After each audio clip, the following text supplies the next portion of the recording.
kay Ma'am Michelle.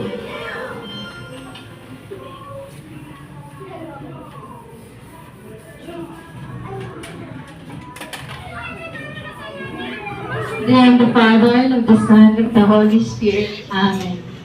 Dear Lord God, itinataas po namin sa inyo ang araw na ito, ang munang kaarawan at ang baptismal po ni Sean Maru.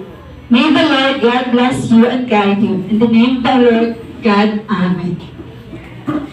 Father, the Son, and the Holy Spirit. Alright, maraming